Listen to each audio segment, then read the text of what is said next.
Hey, Pastor Joey here. It is December 4th, which means it's day 4 of our Advent Devotional Challenge. Looks like a lot of you had fun with yesterday, seen lots of profile pictures change on Facebook. Hope that you had a good time with that. Looks like maybe some of you may still need to catch up on that. Today is Sunday, and so I hope that many of you are finding your way to a worship gathering. Um, Today at the River Church, we're going to begin to unpack this verse that we've been talking about, Isaiah 9:6. And so maybe today for our devotional, we'll give you a little bit of preview of that and begin to understand the verse. If you remember the verse, it says, "For unto us a child is born, unto us a son is given, and the government will be on his shoulders. And his name will be called Wonderful Counselor, Mighty God, Everlasting Father, and Prince of Peace." Now, we all get the thing that Jesus is born as a baby, so we understand a child is coming, a son is coming. But the first thing that kind of grabs my attention of misunderstanding is that the government will be on his shoulders. It doesn't really seem to make a lot of sense to me that the government is going to be on his shoulders. But if you think about it, what it's trying to connect to us is that he is going to be ruling over the government. In our day, that would be the president here in the United States, but in his day, that would be considered a king.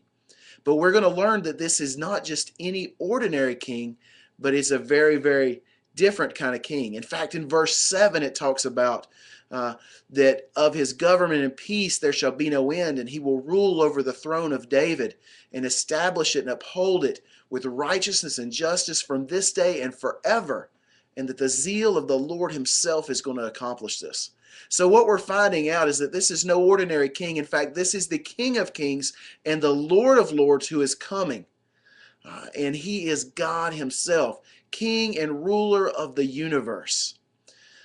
So today's devotion isn't so much necessarily a challenge to you, but it's very much simply realizing who this is that we are focusing on this Christmas season and moving today to worship him. So as you move to a church building, as you may be in your home, my hope is that you will be worshiping the King of Kings today. Maybe some of you will do that at the River Church, others at another church. Maybe some of you aren't even sure how to start with doing that. So for you today, I want to encourage you to realize that this God is more than just King of the universe and King of the world, but to allow him today to be king of you. That starts with allowing him to rule over your life and for him to reign in your heart and for you to acknowledge his role in your life, that he could be King of Kings and Lord of Lords for you. May we all realize that as we worship him today.